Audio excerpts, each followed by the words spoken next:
안녕하십니까. 세상 읽어주는 남자 이상훈입니다. 오늘은 전력 문제에 대해서 말씀드리겠습니다.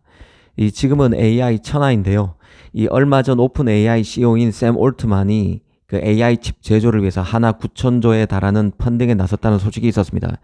당시 이는 초기 AI 시장을 지락펴락하는 엔비디아의 칩을 대체하기 위해서 모든 칩 관련 기업이 오픈 AI 그 칩 생태계로 좌우로 정렬하라는 것이기 때문에 이 황당하고 공익적 요인도 없는 주장이란 취지로 말씀드린 적이 있습니다.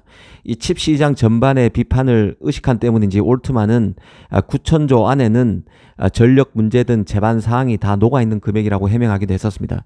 사실 벌써 칩 시장은 전력 소모 관점에서 조망해야 할 정도가 됐습니다. 이미 해외에서는 특히 서구권 중심으로 AI가 지구를 오염시킨다는 이슈가 본격적으로 제기되고 있는 상황이기도 합니다. 실제로 AI에서 발생하는 탄소 배출은 칩과 직결되는 문제입니다. AI 자체가 GPU, 메모리 등 그 반도체를 이용하는 것이기 때문에 그렇습니다. 이 글로벌 장비 업체 어플라이드 머티리얼스의 게리 디커슨 같은 회장은 AI 기술 발전이 지구에 재앙이 될 수 있다고 얘기를 하기도 했습니다. 이는 칩 업체들이 저전력 기술에 몰두하는 이유기도 합니다. 오늘 이 얘기를 꺼낸 이유는 TSMC 때문인데요. 최근 대만 정부가 4월부터 칩 생산 공장을 운영하는 기업에 부과하는 전기요금을 20% 넘게 인상할 가능성이 있다는 소식이 나왔습니다. 우리나라 그 한전과 똑같은 역할을 하는 대만전력공사의 적자가 심해서 기업이 쓰는 전력 요금 인상이 불가피하다는 것인데요. 우리나라도 전기요금이 싼 것으로 유명하지만 대만은 더 쌉니다. 이 TSMC가 내는 요금의 경우는 삼성 요금보다 한 25% 정도 낮은 수준인데요. 이번에 20% 이상 인상하게 되면 거의 차이가 나지 않는 수준까지 전기료가 올라올 수 있다는 것입니다. TSMC의 경우는 대만 전체 전력 소모의 10%가량을 차지할 정도입니다. 한 개 기업이 이 정도 전력을 사용하고 있으니 어마어마한 것이죠. 예전에 그 가뭄이 심할 때도 농업용수로 쓰던 것을 TSMC 공장으로 돌릴 정도로 국가 차원의 TSMC 밀어주기가 당연시 되는 대만인데요. 전기료 앞에서는 한계가 있다고 봐야 합니다. 이미 그 대만 전력공사가 파산할 가능성마저 거론되고 있기 때문에 더는 밀어주기 힘든 상황에 직면했다고 합니다. 결국 그 파운드리 경쟁에서 기울어진 운동장 같았던 대만의 TSMC 밀어주기가 한번 꺾일 수도 있다는 생각입니다. 아시다시피 반도체는 전력 소모가 큰 산업인데요. 공장이 24시간 365일 쉬지 않고 돌아갑니다. 특히 전력 소모는 3나노, 2나노 등 고급 프로세서일수록 훨씬 심합니다.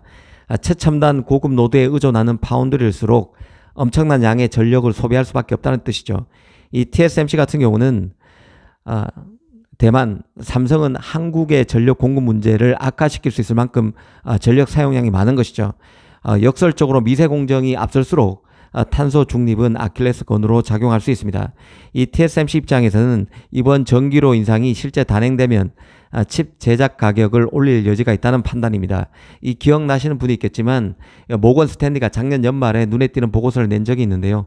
요지는 TSMC가 3나노에서 원가 상승 등으로 비용 부담이 커졌고 이 때문에 원가 상승분을 오롯이 제작 단가에 반영하면 웨이퍼 장당 가격이 2만 달러가 아니라 2만 3천 달러로 올라야 한다는 것이었습니다. 이 TSMC 입장에서는 딜레마인데요. 이 3나노 가격을 안 올리면 수익성 압박이 심해지고 가격을 올리면 3나노가 본격 개화되는 올해 2024년에 팹리스 이탈이 일어날 수도 있습니다. 아시다시피 3나노는 고급 노드로 전력 사용이 제일 많습니다. 아마 TSMC 내부적으로는 지난해부터 전기료 인상에 따른 수익성 압박을 본격적으로 검토했고 이에 대한 솔루션으로 칩 제작 단가 인상을 고려하지 않았을까 싶습니다. 이 TSMC 3나노의 비용 부담이 커진다는 얘기는 수율과도 밀접한 이슈가 있을 수밖에 없는데요. 실제 모건 스탠리는 화학 소재 가격, 전기료 인상 같은 것을 비용 증가의 원인으로 꼽았습니다.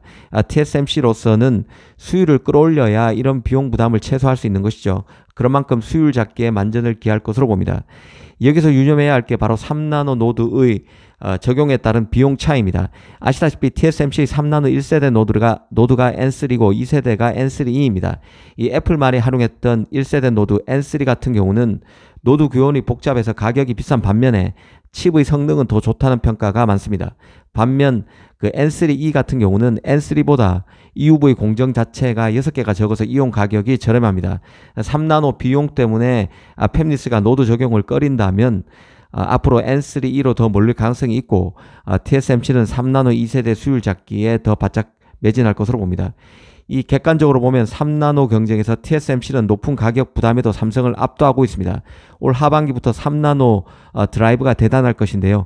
NVIDIA H200 그리고 블랙엘 100 그리고 AMD의 MI300X가 3나노를 활용하고 퀄컴 미디어텍 AP도 TSMC 3나노를 찾을 것입니다. 여기에 인텔도 3나노 칩을 TSMC에서 만들게 되죠. TSMC 3나노가 올해 본격 개화 국면을 맞게 되는 것입니다. 그런데 이번에 3나노 가격을 올리게 될 경우에 파장이 생길 수도 있을 것입니다. 삼성 입장에서는 TSMC에서 이탈한 고객을 잡기 유리한 기회가 조성될 수도 있다는 뜻입니다. 다시 그 전력 관점에서 칩 산업을 한번 보겠습니다. TSMC의 장중모는 TSMC의 미국 애리조나 팩 건설을 매우 비판해 왔는데요. 열정적인 엔지니어, 기술자, 생산 라인 인력 등을 포함해서 대규모로 제조 라인 인력을 동원하는 능력 등은 대만과 한국이 미국보다 월등하다는 것입니다. 그것도 미국보다 훨씬 낮은 인건비로 양질의 기술자를 쓸 수 있는데 미국으로 갈 필요가 없다는 것이죠. 미국 정부의 팔 비틀기 때문에 어쩔 수 없이 미국으로 간다는 투였습니다. 하지만 지정학적 의미, 제작비 관점을 내려놓고 전력 소모라는 관점에서 보면 TSMC와 삼성의 미국 진출은 다른 각도에서 평가가 가능합니다. 애리조나만 해도 미국에서 가장 큰 태양광 발전 단지입니다. 아시다시피 애리조나는 사막이 많고 인구 밀도가 낮죠. 이 반도체 기업이 사용하는 전력 중에 재생에너지 비중을 높이기 위해서는 최고의 지역이라 할 수 있습니다. 전력 관점에서 보면 아시아 칩 제조사들이 재생단지가 잘 조성된 미국으로 가는 것은 필연에 가깝습니다. 기술 트렌드 관점에서도 전력 소모는 현재 시점에서 최우선 이슈인데요. 이 데이터 센터는 이른바 서버의 호텔로 불리고 있습니다. 전력 소모 관점에서 보면 가장 소모량이 많은 게 데이터 센터입니다. 실제 2020년만 해도 데이터 센터는 전체 세계 전력량의 3% 수준이었지만 2030년 무렵에는 전체 10% 이상 비중을 차지할 것이라는 전망이 나오고 있습니다. 그만큼 서버 시장이 폭발적으로 커지고 이에 비례해서 전력 소모도 많아질 것임을 시사하는 것입니다. 지금 칩 시장을 보면 프로세서 시장에서 인텔이 힘든데요. 여기에는 저전력에 특화된 ARM 계열의 GPU가 뜬 게 한몫하고 있다고 봐야 합니다.